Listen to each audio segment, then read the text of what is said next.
म्हणून माझ्या मतदारसंघामध्ये लोकांनी घोषणा केलेली आहे, काही झालं, कुठलंही काम असलं, कुठलीही अडचण आली तर लोकांची घोषणा आहे, आपला आशिष आहे ना. आणि या भावनेने जेव्हा जनतेचा आशीर्वाद मिळतो त्यावेळेला विजय निश्चित आहे. नाही, विकास तुम्ही करताय, बाकी सर्व या सर्व डेव्हलपमेंट गोष्टी सांगताय, मग हे बटेंगे तो कटेंगे, एक आहे तो सेफ आहे, ह्या घोषणा का द्याव्या लागतात? आणि शिवसेना तर यात वाहत गेली आहे. हळूहळू शिवसेनेचे सैनिक हे उद्धवजींना जय महाराष्ट्र नाही म्हणणार, लाल सलाम म्हणणार. उद्धवजींनी आम्ही टिकवलेला कायदा त्यांच्या मुख्यमंत्री पदाच्या काळात व्यपगत केला, कोर्टात टिकवता आला नाही आणि शिवाय आम्हाला घालताय. हो, मुंबई कॉर्पोरेशनची इलेक्शनही शिवसेनेने अडकवली आहे. त्यांचे 2 पिटिशन आहेत. नवाबमध्ये तुमचे देशद्रोही होते, राष्ट्रद्रोही होते, दाऊदशी संबंध असलेले आहेत, म्हणून तर आमचा विरोध आहे, आमचा आजही विरोध आहे. पण अजित पवार त्यांचा प्रचार ते छातीड पण माझा अजित उमेदवार आहे. पवारांना काय करायचं हे प्रश्न त्यांना विचारायला लागतो. मुळामध्ये राज ठाकरे महायुतीचा भाग नव्हे. महायुतीचा भाग नाही आहे. कुठे आहे? तुम्ही गैरसमज का पसरून घेताय स्वतःला दुसऱ्याला? आपलं महानगर myMahanagara.comच्या खुल्लम खुल्ला चर्चेमध्ये आज आपल्याकडे अशी एक व्यक्ती आहे जी पहिल्यांदा मुंबईचं 3ऱ्यांदा अध्यक्षपद भूषवते. 2 टर्म नगरसेवक, 2 टर्म आमदार, 1 टर्म विधान परिषद सदस्य आणि गल्लीपासून दिल्लीच्या सर्व भाजपचं कार्यकर्ता असू देत किंवा नेतृत्व असू देत, राष्ट्रीय अध्यक्ष असू देत, यांच्या गुडबुकमध्ये असलेले आशिष शेलार यांनी आज आपल्याला वेळ दिलेला आहे. आशिषजी, खूप खूप स्वागत या आपल्या धन्यवाद. खुल्लम खुल्ला चर्चेमध्ये. आणि मी सुरुवातीला हे सांगण्याचं कारणच आहे की भाजपमध्ये 3ऱ्यांदा मुंबईचं अध्यक्षपद तुम्ही भूषवताय. जी काय घटना वगैरे जी सांगितली जाते ती 2 वेळेची, असं काय चमत्कार आहे की? नाही, घटनेप्रमाणे बरोबर आहे. एका वेळेला कंटिन्युअसली 2दाच, मग गॅप करून 3ऱ्यांदा झाला आहे. पण कदाचित माझा अभ्यास हा नीट अजून झालेला नसावा, म्हणून भाजपने हा निर्णय केला असावा की मी कदम ताल करत तिथल्या तिथेच उभा आहे आणि अध्यक्षपदी 3ऱ्यांदा आहे. मुंबईचे तुम्ही अध्यक्ष आहात. मुंबईमध्ये 36 जागा आहेत. या 36 जागांपैकी भाजप किती जागा लढवत आहे आणि यापैकी किती जागावरती विजय मिळेल असं तुम्हाला वाटतंय? मुंबईतल्या 36 जागांमध्ये महायुती म्हणून आम्ही उमेदवार दिले आहेत आणि समजतो आहोत असे 35 जागा आहेत. भाजप 16 जागा आहे. भाजप बरोबर मित्रपक्ष भाजपच्या कोट्यातली जागा ही RPIला आम्ही दिली, 17 जागा झाल्या. 17 जागांनंतर उरतात केवळ ज्या जागा आहेत त्या 18 जागा ह्या ठिकाणी उरतात. त्या 18 जागांमध्ये 3 ठिकाणी अजितदादा पवारांच्या पक्षाने उमेदवार उभे केले, ज्यात एका उमेदवाराला आम्ही समर्थन देत नाही आहोत. उरलेल्या 15 जागा ह्या एकनाथ शिंदेजींच्या शिवसेना लढते आहे. ओव्हरऑल 36 जागांमध्ये भाजप 16 जागा उभा आहे आणि मला पूर्ण विश्वास आहे 16च्या 16 जागा आम्ही जिंकू. 100% यश आम्हाला मिळेल. RPI बरोबर जी आम्ही जागा लढतो आहोत त्यात संघर्ष आमचा चालू आहे, पण ती जिंकण्याचा आमचा प्रयत्न राहील आणि जिंकूही. शिवसेनेच्या 15 जागा आहेत, त्या 15 जागांमध्ये जास्तीत जास्त जागा मिळाव्यात यासाठी महायुती म्हणून सुद्धा आम्ही एकत्र काम करतो आहोत. मला एकंदरीत असं वाटतं की मुंबई शहरामध्ये महाविकास आघाडी डबल डिजिट टच करणार नाही. 36 पैकी तुमचं असं म्हणणं आहे की 1 ते 9 मध्येच राहतील महाविकास? 10च्या आतच राहतील.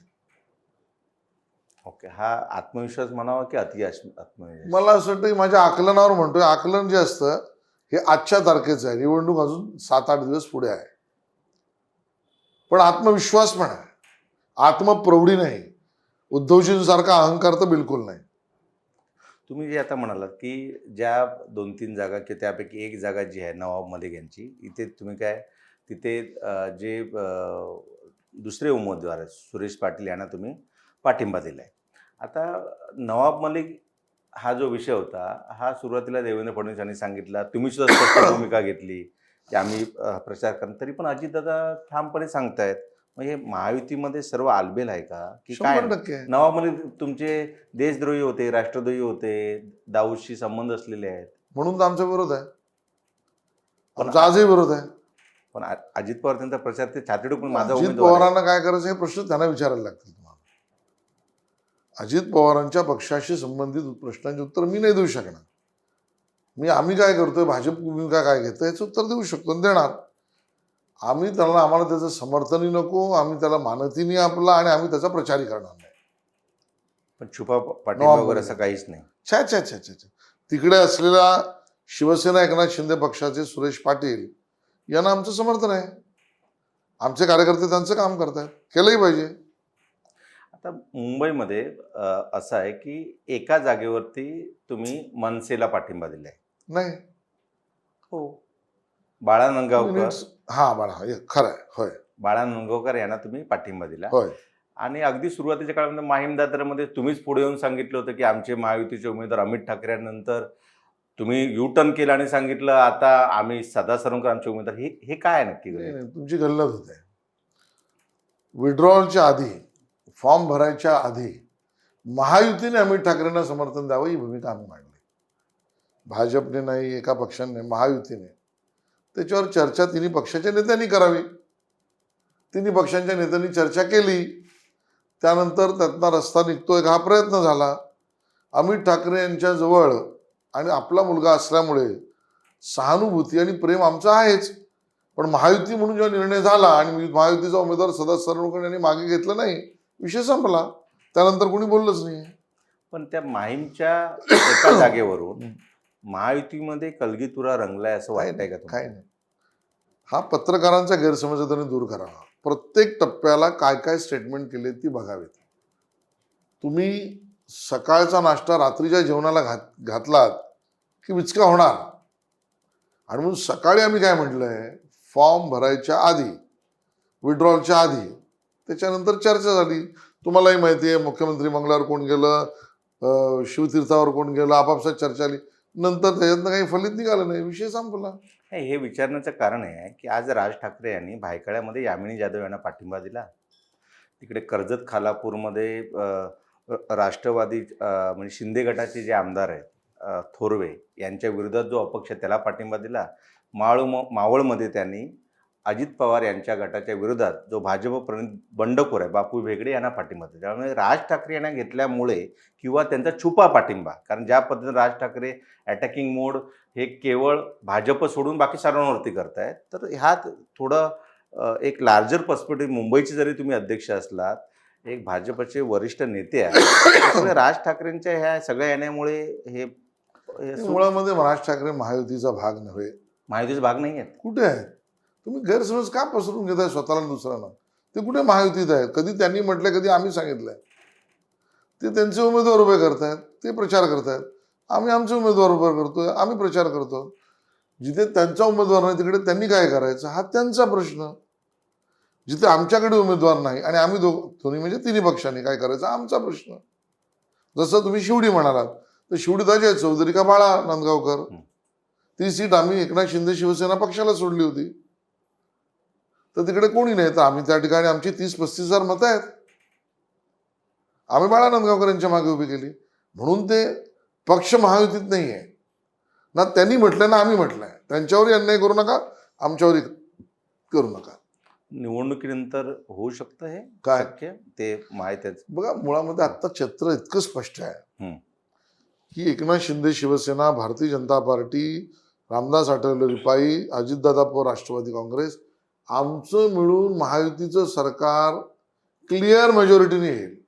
तर जर तर कोण कशाला काय याचा मुद्दा म्हणजे 145 पेक्षा जास्त हो या म्हणताय. हो या तुम्ही किती अंदाज, जसं मुंबईत आज अमित शहाजींनी सांगितलं, तुम्ही मला काय विचारताय? मी तुम्ही स्पष्टच सांगतो. अमित शहा हे केंद्रीय नेतृत्व आहे. तुम्ही महाराष्ट्राचं सांगितलं, महाराष्ट्रात त्याने सांगितलं, पण मुंबईत जसं तुम्ही सांगितलं की 16 पैकी 16 जागा तुमच्या येतील. महाराष्ट्रामध्ये भाजप ज्या 152 जागा लढत आहे, मी भाजपबद्दल तुम्हाला विचारणार, 152 जागा ज्या अधिकृत आहेत, तुम्ही 12 उमेदवार शिंदे गटाकडे दिलात, 4 उमेदवार अजित पवार यांच्याकडे दिलात, 1 उमेदवार तुम्ही RPIकडे दिला, असे म्हणून साधारण 170 जागावरती भाजप आपले जुने सहकारी पक्ष वगैरे किंवा असं करून 170, यापैकी किती जागावरती भाजप जिंकेल असं तुम्हाला? मला आता नाही सांगता येणार, पण महायुती म्हणून आम्ही पूर्ण बहुमताने सरकार आहे. लोकसभेमध्ये 6 महिन्यापूर्वी लोकसभा झाली. लोकसभेमध्ये राज्यात भाजपला अपेक्षित यश मिळालं नाही. आता राज्यात असं काय बदललं की ज्यामुळे तुम्हाला वाटतं यश मिळेल? नाही, खरं आहे, हा प्रश्न बरोबर आहे. लोकसभा निवडणुकीत आम्हाला अपयश मिळालं. अपेक्षित यश मिळण्यापेक्षा अपयशच मिळालं. आम्हाला अपेक्षित आकडा तर मिळालाच नाही. आणि म्हणून त्यानंतर आम्ही आत्मचिंतन केलं. आम्ही त्याचा अभ्यास केला. काय काय गोष्टी राहून गेल्या, काय गोष्टी अनदेखा झाल्या, कुठल्या गोष्टींना महत्त्व दिलं गेलं नाही, कोणाला काउंटर केलं गेलं नाही, फेक नरेटिव्हचा इतका परिणाम होऊ शकतो याचं आकलन झालं नाही. या सगळ्या गोष्टी करून आम्ही तयार झालो.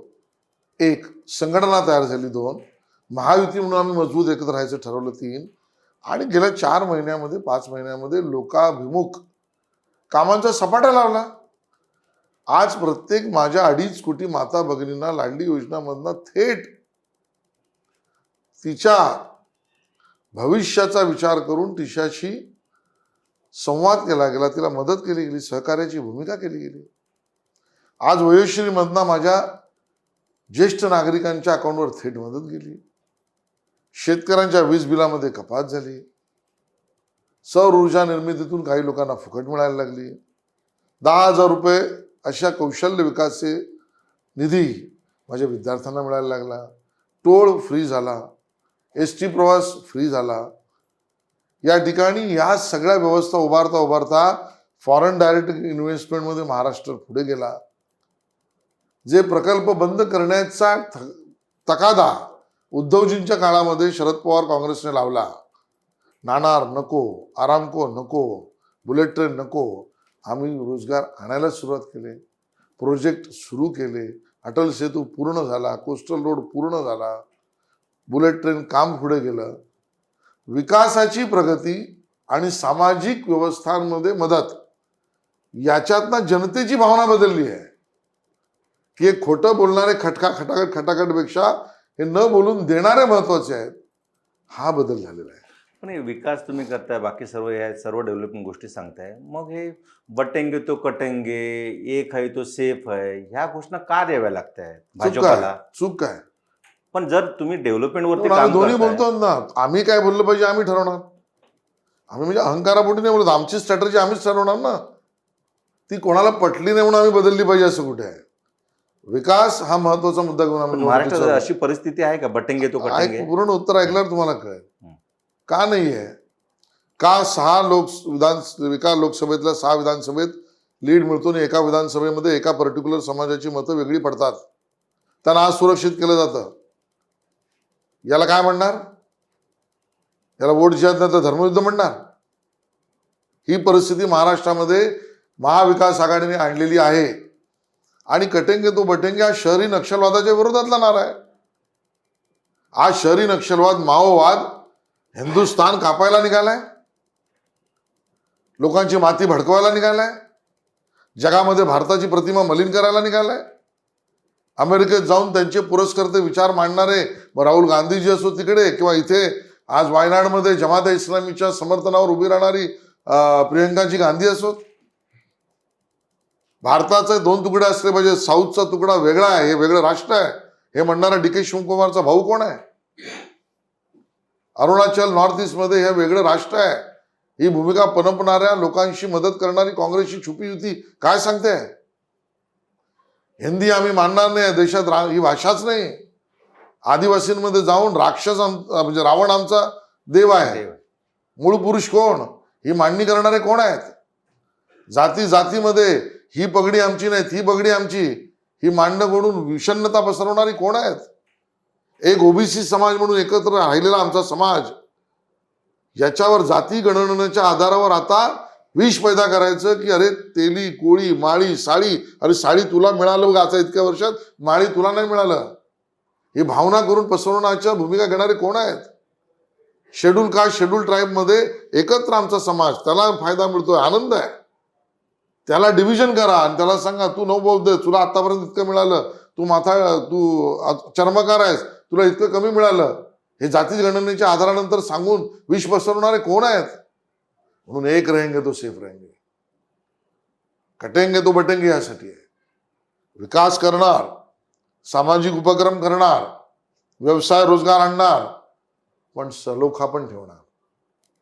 आणि या सलोख्याचे जे दुश्मन आहेत त्यांना हा त्रास होतोय.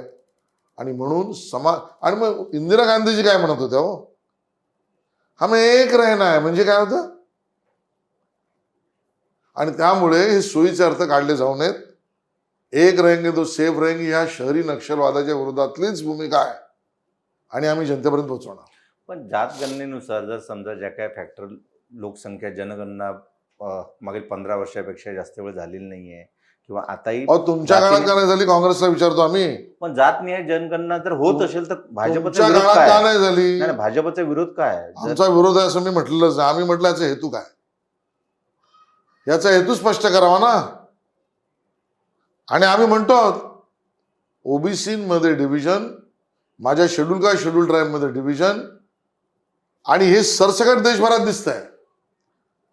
त्या त्या ठिकाणच्या समाजाला, महत्वाच्या समाजाला त्याच्या जातीबद्दलच्या, प्रत्येकाच्या जातीबद्दल प्रत्येकाला अभिमान असलाच पाहिजे, त्याच्याबद्दल आमचा विरोध नाही. पण त्यातनं असं काही उभं करायचं का तिकडे गुर्जर तर तिथे पटेल, इथे मराठा, इथे अजून कोण मतीन, हे काय आहे चालू गेल्या कित्येक वर्ष.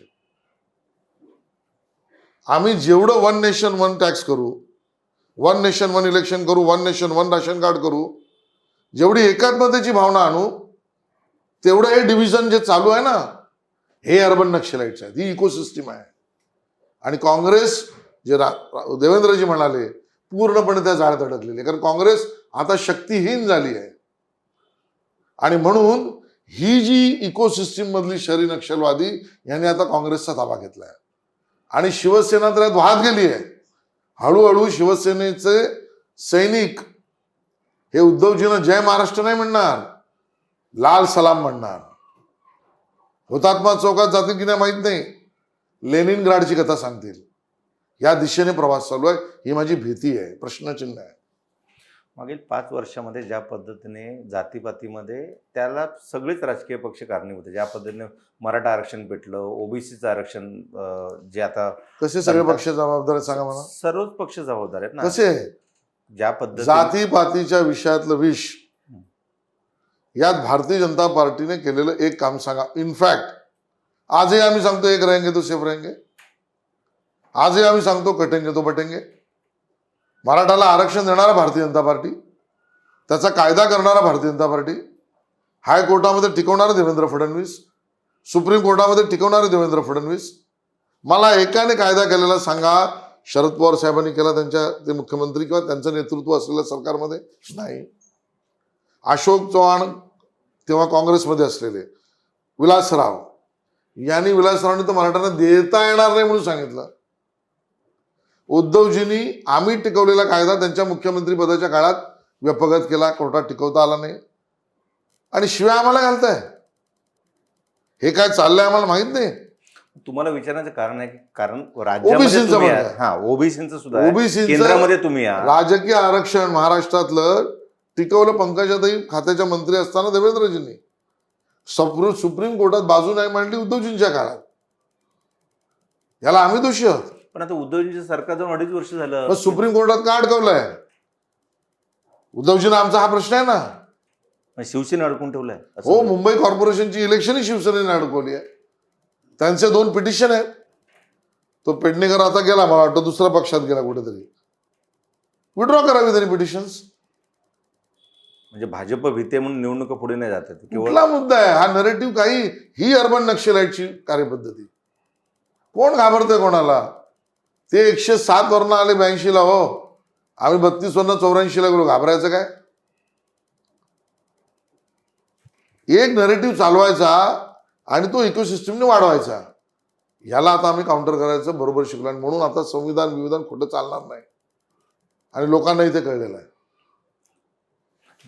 ज्या समाजाबद्दल तुम्ही बोलात की एका लोकसभेमध्ये समजा 5 मतदारसंघामध्ये एक विशिष्ट समाज आणि एका याच्यामध्ये असं काय होतं, पण त्याच समाजाप्रती तुमचे जे महायुतीचे पार्टनर आहेत अजित पवार, ते वारंवार मी उमेदवार देणार, त्याने 2 उमेदवार त्या समाजात दिले आहेत, त्या ठिकाणी त्याचं प्रतिनिधित्व देणार, या सगळ्या गोष्टी करतात. मग ह्या गोष्टी कशा चालतात तुम्हाला? नाही, पण आमचा मुसलमानांना कुठे विरोध आहे? आम्ही सबका साथ सबका विकास वालेच आहोत. मुळात तुष्टीकरणाला आमचा विरोध आहे. मुसलमान उमेदवार कोणी दिले अजितदादांनी तर ते चूक आहे असं म्हणण्याचं काही कारणच नाही. जो देशाचा नागरिक आहे तो लढणार. फरक तुम्ही समजून घ्या. मोदीजींच्या सरकारने शौचालयाची निर्मिती केली 8 कोटी 9 कोटीच्या वर शौचालय केले तर हिंदू मुसलमान नाही केलं. गावामध्ये नल जल योजना पोचवली तर सगळ्यांच्या घरी पोचवली. गावामध्ये वीज पोचवली तर त्याच्यामध्ये अमुक धर्मीय नाही पाहिला. त्या ठिकाणी जनधन अकाउंट पोचवलं, इन्शुरन्स स्कीम दिली, आयुष्यमान भारत दिलं, जाती पाती धर्म नाही बघितलं. हा एकत्रित विकास. काँग्रेस मायनॉरिटी खात्याचं बजेट वाढवा, त्यातनं आता आम्ही तुम्हाला काय दिलं बघा, हा तुष्टीकरणाचा भाग. तुष्टीकरणाला आमचा विरोध आहे, मुसलमानांना आमचा विरोध नाही. राष्ट्रभक्त मुसलमानांना विरोध करायचा प्रश्न येतो कुठे? दिल्लीमध्ये ज्यावेळी आपने काही मोफत वीज, मोफत शिक्षण यासाठी भाजपने विरोध केला, फ्री रेवडी जॉब. मग आता हे लाडली बहीण योजना असू दे, मोफत पास असू दे, हे केल्याशिवाय तुम्हाला वाटतं की जिंकताच येणार गेले नाही? ना लोक न्यायालयात, आम्ही गेलो न्यायालयात. रेवडी वाटप बंद करा. कुठे तुम्ही भूमिका घेतल्या पाहिजे होत्या भूमिका. मीडियाच्या लोकांनी घेतल्या पाहिजे. भाजपने जेव्हा मागणी केली हे बरोबर नाही आहे, गेले लोक न्यायालयात, न्यायालयाने निवाडा दिला. प्रत्येक पक्षाला अधिकार आहे. मग आम्ही सुरू केलं. का नाही करायचं? तुम्ही खोटं पसरवायचं, तुम्ही भट्ट्या बोर्ड लावायचा बजेटचा, तुम्ही रेवड्या वाटायच्या आणि भाजप नको मोदी नको म्हणून पाहिजे तिथपर्यंत खोटं बोलत जायचं आणि आम्ही एका गाला पुढे नंतर दुसरा गाल पुढे करायचं, ही अपेक्षा आहे का?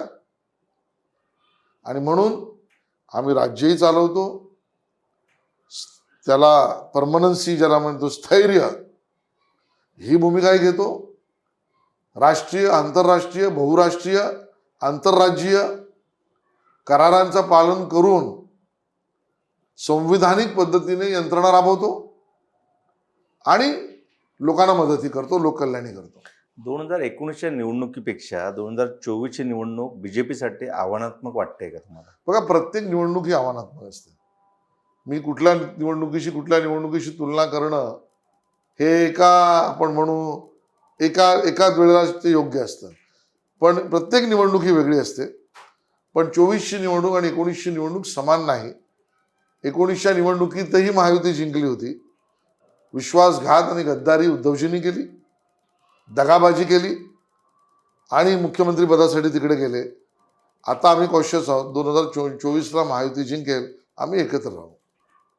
महायुतीमध्ये बीजेपीपेक्षा ज्येष्ठ असलेले किंवा अजित पवार किंवा शिंदे यांना अधिक महत्त्व दिल्यामुळे बीजेपीमध्ये मध्यंतरीच्या काळामध्ये खूप बऱ्या प्रमाणात नाराजी होती. ती आम्हाला या जी काही तिकीट वाटप झालं किंवा सर्वाधिक बंडखोरी ही भाजपमध्ये आहे.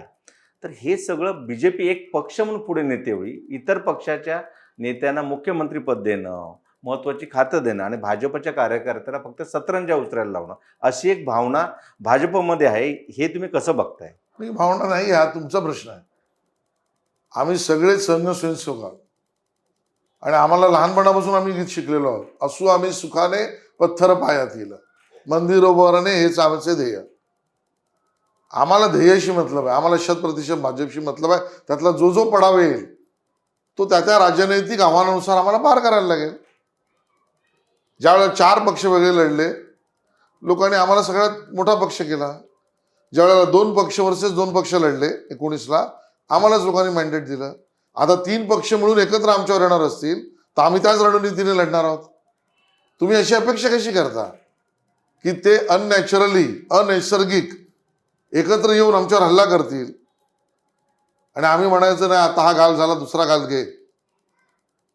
आम्ही रणनीती करू. 100% भाजप म्हणजे प्रत्येक पक्षाचं एक हे असतं की आपला स्वतःचा मुख्यमंत्री स्वबळावर बसावा. बरोबर आहे. 145 पेक्षा जास्त आमदार स्वतःचे, कारण तुम्ही आता लढवता 152, त्यामुळे तुम्ही जरी म्हणालात की मुंबईपैकी 16 जागा आम्हाला मिळतील, पण 145 पेक्षा जास्त स्वबळावरती स्वतःचा असा, जशी तुमची खूप वर्षाची पासून जी इच्छा होती की मुंबई महापालिकेमध्ये महापौर भाजपचा असावा, कारण प्रत्येक वेळी आम्ही त्यांच्यासोबत फरफडत जायचं का, किंवा आता तुम्ही जे सांगितलं 32 पासून तुम्ही 83 पर्यंत गेले. सो भाजपचा स्वबळावरचा मुख्यमंत्रीसाठी ते वर्ष तो सुदीन कधीचा असेल? आता 2029 असू शकतो. 2029ला आम्ही प्रयत्न करू शकतो. संजय राऊत जे सकाळी 9 वाजता प्रेस कॉन्फरन्स घेतात, त्यानंतर तुम्ही त्यांना एकट्यानं काउंटर करण्यासाठी एवढी मोठी प्रवक्त्यांची फौज केलेली आहे, मध्यंतरीच्या काळामध्ये नियुक्त्या दिल्या होत्या, कोणी कोणत्या टायमिंगला बोलावं. आता त्यांनी असं म्हटलं आहे की देवेंद्र फडणवीस यांनी अनेक भाजप नेत्यांची राजकीय करिअर बर्बाद केले, ज्यामध्ये त्यांनी आशिष शेलार यांचं सुद्धा नाव घेतलं आहे. तर या बाबतीत तुम्हाला काय म्हणायचं आहे? नाही, म्हणजे मुळामध्ये राजकारणी करिअर बघणारे संजय राऊत बिनडोक आहेत. हा त्यांच्यातला आणि आमच्यातला फरक आहे. मी त्यांना बिनडोक संपादक ह्यासाठीच म्हणतो की काही लोकांच्या जगण्याची मूल्य असतात.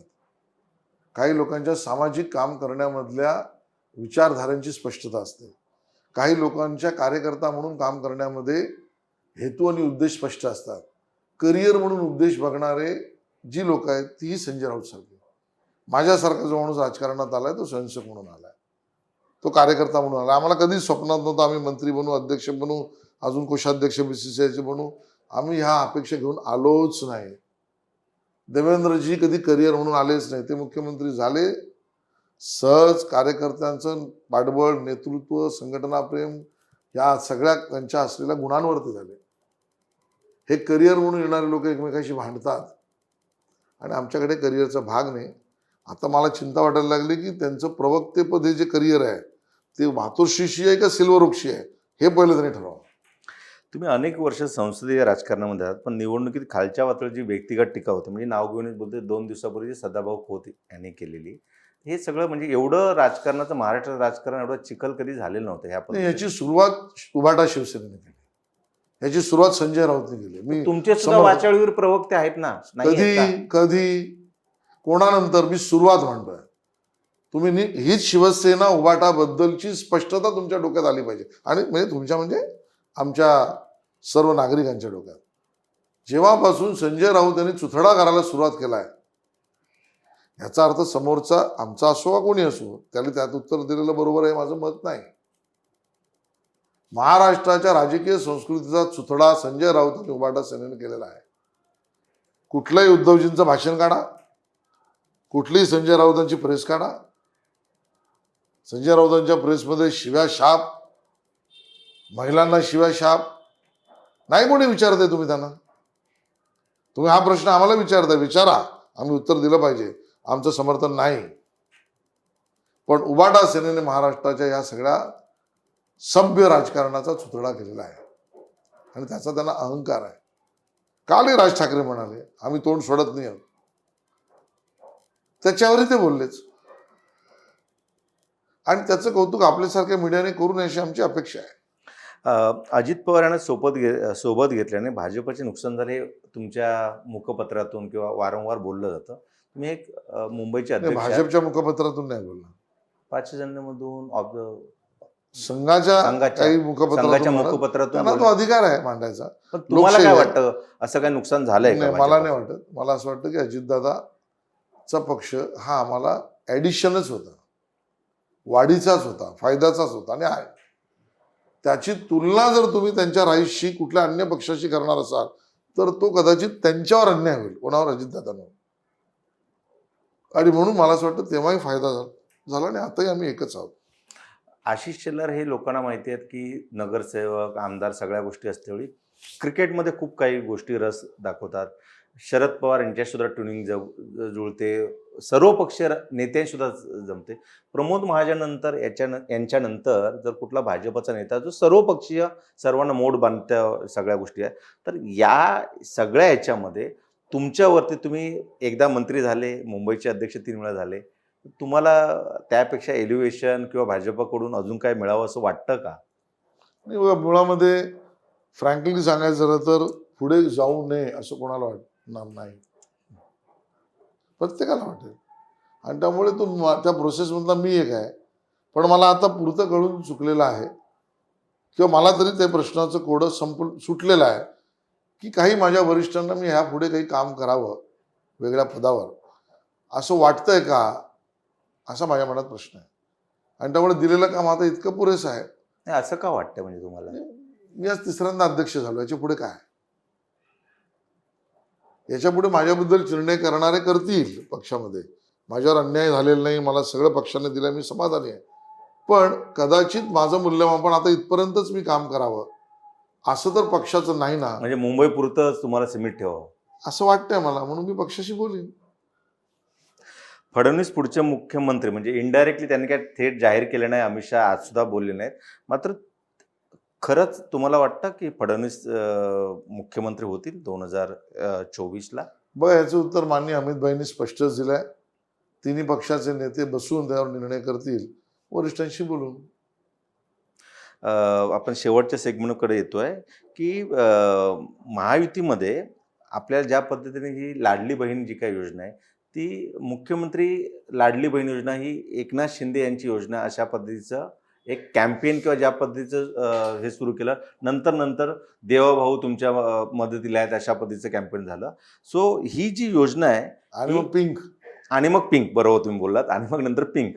सो ही संपूर्ण ही जी योजना आणली त्या तुम्ही स्वतः उच्च शिक्षित आहात, राज्याच्या एकूण अर्थसंकल्पावर एकूण बजेट किंवा सगळ्या म्हणजे ह्या गोष्टी दिल्याशिवाय मतदार तुम्ही जो विकास सांगताय तुम्ही फ्री दिल्याशिवाय काही तुमच्याकडे येणारच नाहीत अशी भीती आहे का? नाही ना, 2.5 वर्ष ते आम्ही केलेलं नाही ना. 2.5 वर्षाचा कार्यकाल आपण तेव्हापासून बघावा लागेल. पहिला निर्णय केला तो म्हणजे पेट्रोल डिझेलवरचे कर कमी करणं. तिथल्यानंतर शेतकरी जो त्याचे हप्ते बरोबर वेळेत भरतो आहे त्याला अनुदान देणं. त्यानंतर झालेल्या ओला आणि सुका दुष्काळ या दोन्हीच्या वेळेला मदत करणं. या सगळ्या घटनाक्रम आहेत. पाणथळी ब्रिज, आमची योजना ज्या सगळ्या शेतकऱ्यांपर्यंत गावकऱ्यांपर्यंत पोहोचवण्याच्या, जलयुक्त शिवारांपासून या सगळ्या त्याचा भाग आहे. आणि त्यामुळे तुम्ही केवळ लाडली बहिणास वेगळी सेग्रिगेट नको करू. ही सगळी एकत्रित आम्ही केलेली योजना आहे आणि त्याला लोकांचा आशीर्वाद आहे. आता वांद्रे पश्चिममधून आशिष शेवाल पुन्हा एकदा निवडणुकीच्या रिंगणामध्ये आहेत. या मतदारसंघातील नागरिकांना, मतदारांना तुम्ही काय अपील करू इच्छिता? मी या मतदारसंघातील नागरिकांचा ऋणी आहे. मी ऋणी यासाठी आहे की गेली 23 वर्ष सलग विधान परिषद त्यांच्या मतावर नसलो तरी त्यांच्या आशीर्वादाने होतो. सलग मला इथून मी त्यांचं रिप्रेझेंटेशन करतोय आणि त्यामध्ये एक पारिवारिक संबंध या वांद्रे, खार, सांताक्रूजच्या नागरिकांशी माझा झाला आहे. त्यांनी बँड्रा बॉय म्हणून गल्ली गल्लीत मला खेळतानाही पाहिलंय आणि लोकांच्या समस्यांसाठी गल्लीत फिरतानाही मला पाहिलंय. आणि आता ज्या पद्धतीने गेल्या 5 वर्षात बेस्ट पार्लमेंटरी एमएलए अवॉर्ड मिळाल्यापासून सभागृहात उपस्थित करणाऱ्या प्रश्नांमध्ये नंबर 1चा आमदार येईपर्यंत आणि जे प्रोजेक्ट कॅन्सर हॉस्पिटलपासून सायबर क्राईम पोलीस स्टेशनपर्यंत मी आणले आहेत ते जनतेच्या ताकदीवर, बळावर, आशीर्वादावर आणले आहेत. आणि म्हणून विश्वास आहे लोकांना या पुढचंही काम आशिषच पुढे नेईल. आणि म्हणून माझ्या मतदारसंघामध्ये लोकांनी घोषणा केलेली आहे, काही झालं, कुठलंही काम असलं, कुठलीही अडचण आली तर लोकांची घोषणा आहे आपला आशिष आहे ना. आणि या भावनेने जेव्हा जनतेचा आशीर्वाद मिळतो त्यावेळेला विजय निश्चित असतो. मागच्या टर्ममध्ये तुम्हाला थोडा स्पॅन मिळाला होता, कॅबिनेट मंत्री तुम्ही झाले होते. आता ती म्हणजे ते शेवटी देण्यात आलं. तुम्ही जसं मगाशी तुम्ही बोलले होते. सो आता जर तुम्ही म्हणता की महायुतीचं सरकार येईल, पुन्हा जे कोण मुख्यमंत्री होते, पण तुम्ही त्या मुख्यमंत्र्यांच्या याच्यामध्ये आशिष शेलार मुंबईचे जे अध्यक्ष आहेत ते आम्हाला बघायला मिळतील का? आता माझ्यासाठी एवढं पुरतेच बस आहे. मला यापुढे कुठलीही अपेक्षा नाही आणि माझा विचार पक्षाने करूही नये. म्हणजे या बाबतीत कुठलं मी पक्षकार्यात रममान या ठिकाणी करू नये म्हणजे मुख्यमंत्री पदावर करावं? नाही, कुठल्याच बाबतीत करू नये. पक्षाच्या कामापुरता करावा एवढीच माझी इच्छा आहे. हे होते आशिष शेलार, ज्यांनी अत्यंत स्पष्टपणे आपल्या पक्षाची भूमिका, मुंबईचे अध्यक्ष म्हणून त्यांची भूमिका, मुंबईमध्ये किती जागा येतील आणि पुन्हा एकदा महायुतीचं सरकार येईल अशा पद्धतीचं आश्वस्त आपल्या मतदारांना केलं आहे, भाजपच्या कार्यकर्त्यांना केलं आहे. आता 23 तारखेला निकाल लागल्यानंतरच आपल्याला नक्की समजू शकेल की महाराष्ट्रामध्ये पुन्हा एकदा महायुतीचं सरकार येत आहे की महाविकास आघाडीचं. आपण वेळ दिला त्याबद्दल खूप खूप आभार आहे. धन्यवाद.